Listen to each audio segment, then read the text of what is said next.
Introductor's Guide to Investment Properties. When you consider real estate investment, your home is likely the first thing that comes to mind. Obviously, real estate investors have a variety of other investment options that are not limited to physical properties. In the last 50 years, real estate has become a common investment vehicle. Do you know the top options for individual investors as well as the benefits of investing? Luckily, you are in real estate heaven, and for today's video, we've produced an introductor's guide to investment properties. Remember that while the first step is completing any of this amazing information, the second and possibly more important step is taking action, even if it's imperfect action. Numerous real estate professionals who spoke with one of our mentors described an apparent increase in demand for investment property in their respective markets. John Higgins, a San Diego-based Compass agent who specializes in multifamily transactions, told one of our mentors that business was kind of exploding and expanding. Michael Davis is a Park City Sotheby's agent. He told one of our mentors that 2018 was the best year ever for sales at Promontory, Utah, a vacation-oriented mountain community above Salt Lake City where Davis sells real estate. Owners in the community frequently use their property as a second home or vacation destination. And Davis stated that there is no longer a shoulder season for real estate. Presently, he is experiencing a different pace than in the past. The developer of the community has decided to begin selling additional high-end vacant lots because business is so good. Nearly 1/5 of all homeowners, or 19%, have a secondary property, according to Zillow data provided to one of our mentors, indicating that the investment sector is significant. Furthermore, according to Zillow's data, 10% of homeowners have a vacation home, 6% have an investment property, and 3% have some other type of property in addition to their primary residence. Recent data from National Association of Realtors, or NAR, provides a longer view of the market and indicates that investment property purchases have increased slightly in recent months. In April, non-primary residence transactions comprised 18% of all real estate transactions. This is slightly greater than any other point in 2018. Prior months of 2019 also demonstrated growth relative to the final quarter of 2018. Looking back to late 2015, the first year for which NAR data is available, reveals a fluctuating market, with the present time tied with April 2017 for the highest proportion of non-primary residence transactions. To be clear, these national statistics do not indicate an overall explosion in population, and Lawrence Yun, the NAR's chief economist, described the trend as largely holding steady, with investors remaining, even if they aren't pushing the market upwards rapidly. Nonetheless, the data indicate a modest increase in the number of non-primary residence transactions in recent years. In a market with peaks and valleys, the current situation appears to be a peak. So why do investors continue to invest in real estate? Here are some explanations. The economic climate. The ongoing interest in investment property is fueled by a convergence of trends, but the most fundamental factor is likely the economy. One of our mentors, a broker and owner of Homefront Realty in Massachusetts and New Hampshire, told us, "It's a safe place to invest your money. And of course, there are great tax advantages as well." We concurred. Currently, some investors may be observing volatility in the stock market in Washington, D.C., while noting that their friends and acquaintances are doing exceptionally well in comparison to the real estate market. We believe that by entering the multifamily housing market, you can mitigate some of this volatility. For those who have seen it or heard about it, it is extremely titillating. Who wouldn't desire cash flow? Others pointed to larger economic trends that have come to dominate urban areas. There appears to be a macroeconomic trend in which people are renting longer than in the past. In turn, this increases demand for rental properties, a fact that is not lost on prospective investors. In January, Atom Data Solutions, a real estate analytics company, reported that in 59% of U.S. housing markets, renting was more affordable than buying. Technology. While the economy has been robust in the past, the pervasiveness of property-oriented electronic technology is unique to the present, and many of the real estate experts with whom we spoke concurred that the rise of real estate technology is attracting new property investors. Currently, technology makes it simpler to find, locate, and rent a property. It makes it simpler for investors to evaluate properties and find tenants. Zillow, which makes previously inaccessible data available to ordinary investors, is a game changer. A portion of this new technology targets a specific segment of the real estate investment market. Among other services, one of our mentors' companies offers a tech-enabled vacation rental platform. A number of other platforms have emerged to offer consumers a simplified version of real estate investing. Fundrise, for example, is a real estate-focused crowdfunding platform that has raised tens of millions of dollars. Realty Shares was also a crowdfunding platform until it went bankrupt and was acquired by Into, another comparable platform. The business models of these various platforms vary, but in many cases, they allow investors with small sums of money to co-own real estate. One of our mentors, who operates a real estate investment trust or REIT company, stated that the Jobs Act, which was passed in 2012 and amended in 2015, was primarily responsible for the proliferation of such platforms. The so-called crowdfunding law enables businesses to target small investors for the first time. This type of investment is typically self-directed. Investors do not need agents to help them invest on crowdfunding platforms or purchase REIT shares. Nonetheless, these technologies are an essential component of the current investment equation. And it's easy to imagine that smaller investors who started with apps and saw strong returns would eventually want to remove the training wheels and pursue real estate on their own. In any case, it appears that there is cross-pollination between technologies that fuel real estate investment and various market segments. For instance, someone who works with both individual and institutional investors who are primarily interested in long-term rentals. However, when asked what factors were driving the growth of real estate investment, they also cited various technological platforms, stating that they are increasing awareness. We believe that as people hear more and more about rental markets, Airbnb and vacation rentals, the topic is becoming more prominent. Cultural changes. Several agents who spoke with us have also observed a shift in attitudes toward families, which has, according to them, led to an increase in transactions. Michael Normand, the president of the Los Angeles area real estate firm Normand & Associates, stated that rising home prices appear to be driving a rise in family-oriented investments.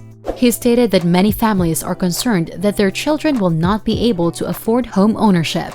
Thus, they purchase it in order to save it for their children. Davis, the Utah agent, also noted an increase in family-based investments. It reminds John Davis very much of Martha's Vineyard and Nantucket. It appears that families are taking legacy money, in some cases a lifetime's worth, and investing it in something that will last generations. Changes in attitudes about family and real estate are difficult to quantify, but Davis and Normand's observations are consistent with years of data, indicating that parents are indeed increasingly helping their adult children purchase housing, and that the United States is currently experiencing a significant increase in multi-generational households. What types of properties are investors looking for? There are a wide variety of property types and investment opportunities available, but it is useful to group them into a few broad categories. Long-term rentals. Long-term rentals have been the backbone of the real estate industry for a very long time, and they continue to be popular today. From large apartment complexes to single-family homes owned by mom-and-pop investors, these types of properties can vary considerably. In certain markets, such as Normand's in Los Angeles, multifamily properties rented to tenants have been the most popular investment option for decades. However, according to Normand, preferences appear to be shifting due in part to the introduction of new regulations. People were much more accustomed to multifamily dwellings in the past. He explained, people have become a little more receptive to buying single-family homes as a result of the newly enacted rent control rules. Some major institutional investors, such as Invitation Homes, more on them below, have concentrated almost exclusively on long-term single-family rentals. Andrew Rybczynski. However, according to Andrew Rybczynski, a senior consultant at the commercial real estate data firm CoStar, the overall popularity of single-family rentals has diminished somewhat. We have seen a decline in the raw number of single-family rentals over the past few years, said Rubchinsky, which makes sense given the prices of these properties. His point is that investors have shied away from single-family homes as their prices have risen, making the prospect of cashing out their equity the most attractive option and making new investors hesitant to purchase them when seeking a quick return. Nonetheless, multifamily remains popular among investors. Jeanette Rice. According to Jeanette Rice, a researcher at the real estate analysis firm CBRE, investment in multifamily buildings increased by 6% year-over-year in April 2019. Rice stated that the growth of multifamily housing has outpaced that of other real estate sectors. It remains extremely popular, she added. Since 2015, according to a report by CBRE, multifamily has held the largest market share among all property types. Additionally, the firm discovered that during the first quarter of 2019, the multifamily sector had a vacancy rate of only 4.6%, and that rents had increased by 3% year-over-year. CBRE reported that multifamily acquisitions totaled $36.4 billion in the first quarter, an increase of 1.3% year-over-year. On-the-ground agents have direct experience with the ongoing expansion of multifamily housing. Higgins, for instance, stated that he stays busy working with clients who have portfolios ranging from a few multifamily units to tens of millions of dollars. Williams stated that he prefers multifamily units for his portfolio in New England because you get a much better rate of return. However, much of the current buzz in the world of longer-term rentals has less to do with consumer behavior than with tech platforms that are attempting to streamline various aspects of the management and leasing process. Palo Alto-based KO, for example, was founded in 2017 and employs independent contractors to show apartments, similar to how Uber employs independent contractors to drive cars. Apply, Zen Place, Lively, Paylease, and its recent acquisition of Zigo are among the many other tech startups that operate in the long-term rental industry. The opportunity for investors or their real estate agents to interact with these startups varies, but the point is that a substantial amount of interest and investment is currently being directed toward the longer-term rental sector. Homes for vacation and short-term rentals. The rise of vacation rentals has been a game-changer in the world of real estate investment, and the sector has seen waves of investment similar to the multifamily sector. Airbnb pioneered the niche, but a multitude of other companies also operate in it. Among these businesses are Vacasa, VRBO, and its parent company HomeAway, which is owned by Expedia, Guesty, Blue Ground, iTrip Vacations, and others. This year, even well-established companies like Google and Marriott have invested more aggressively in the sector. The industry has also experienced a meteoric increase in bookings, which is the primary attraction for investors. For instance, HomeAway informed us that the number of nights spent in its properties increased by 29% year-over-year in 2018. In addition, the company had gross bookings of nearly $11.5 billion. Additionally, Greer from Vacasa described the booming demand for the vacation-oriented properties his company manages. And he added that the vacation rental market has significant growth potential. There are still numerous second home owners who do not rent them out, he explained. Matt Lando, the founder of VRMB.com, a marketing and educational website specializing in vacation rentals, stated that the sector has expanded in part because companies like Airbnb have increased travelers' awareness of vacation rentals. However, he also stated that basic economics play a significant role. The return on investment is significantly higher. Everyone and their sister is now aware of this alternative lodging option, continued Lando. It has produced a tremendously appealing alternative to long-term rentals. Greer essentially made the same point. We do observe high return rates compared to annual rentals. And like Greer, Lando sees significant growth potential in the vacation rental industry. He stated, "I believe we've only seen the tip of the iceberg." Flips. The resale of homes is a tried and true investment strategy, and recent data indicates that investors continue to pursue it in droves. According to a report by Adam Data, 7.2% of all home sales during the first quarter of 2019 were flips. This is the highest quarterly total since the first 3 months of 2010. Memphis, Tennessee led the nation in home flipping in the first months of 2019, followed by Huntsville, Alabama, and Phoenix, Arizona. Even though investors continue to pour money into flips, this does not mean that we are currently living in a golden age of remodeling and selling. While the number of flips was high at the start of 2019, the Adam report indicates that gross profits are falling. Homes flipped in the first quarter of 2019 sold for an average gross profit of $60,000, down from an average gross profit of $62,000 in the preceding quarter and down from $68,000 in the first quarter of 2018, marking the lowest average gross profit since the first quarter of 2016. Moreover, Adam data from 2018 indicates that home flipping decreased by 4% year-over-year in 2018. 207,957 single-family homes and condominiums were flipped by 146,020 individuals and institutions in 2018. But the situation prompted Adam Chief Product Officer Todd Teta to note that 2018 saw a bit of a slowdown in the flipping rate. Despite the slowdown, the total lending volume for 2018 increased by 8%, and Teta stated that home flipping will continue.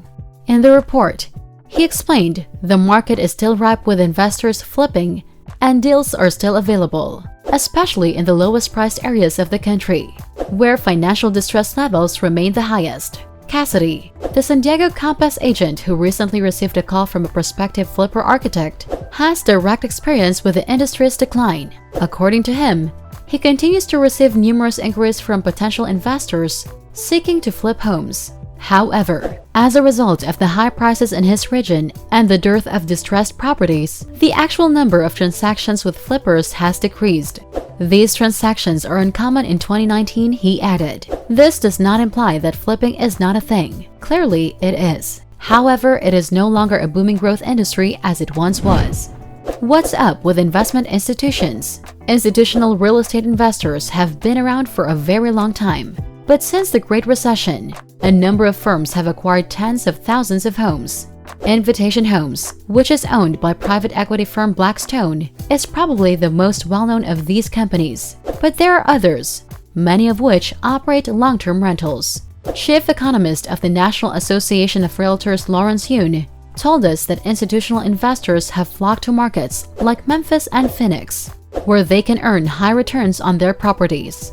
Despite the fact that companies like Invitation Homes are a significant part of the discussion surrounding investment properties, Yoon asserts that across the United States, mom and pop investors continue to be the dominant players. In terms of market impact as a whole, it is the sum of all these small investors. Greer informed us that he has observed private equity investors increasingly turning to short-term rentals in addition to companies like Invitation Homes. Similar to the average Joe who purchases a second home, these investors are attracted to the potentially higher profits of vacation rentals and recognize that there is a limited supply of prime real estate along locations such as coastlines. The opportunity for most agents to interact with massive investment firms such as Invitation Homes is somewhat limited, but they are an integral part of the real estate landscape and are worth attempting to comprehend if you may end up selling to them or competing with them. Check out our most recent essential guide on Wall Street Capital for more information on these investors. Which markets have the most real estate investment activity? In a word, investors prefer inexpensive real estate markets. Yoon stated that investors have generally focused on more affordable markets, such as California's Inland Empire, which begins 1 to 2 hours east of Los Angeles, depending on traffic, and extends deep into the Golden State's deserts. Likewise, the South remains popular. In general, investors have been more active in southern cities, where prices are still relatively affordable, Yoon explained. In 2019, Baltimore, Maryland, Bibb County, Georgia, and Cumberland, New Jersey had the highest potential annual gross rental yields for single-family homes, according to recent Adam data. Adam anticipates that the worst metropolitan areas for single-family rental returns in 2019 will be in the notoriously expensive Bay Area of California. In addition, Adam found that Memphis was the most popular city for home flipping in 2018, with 29.5% of all home sales being flips. In addition to Washington, D.C., Donna, Texas, and Miami, Florida also had high flipping rates. That's it for this video, Real Estate Having Fun. Remember to subscribe to our channel. And if you feel like we've delivered value, please share this video with one person. That's right, just one person, as a token of your appreciation for the hard work we put into making content that educates and helps you on your mission of building your own fortune. Remember, you can watch video after video, but it isn't until you actually take action that you'll start to see results. See you soon!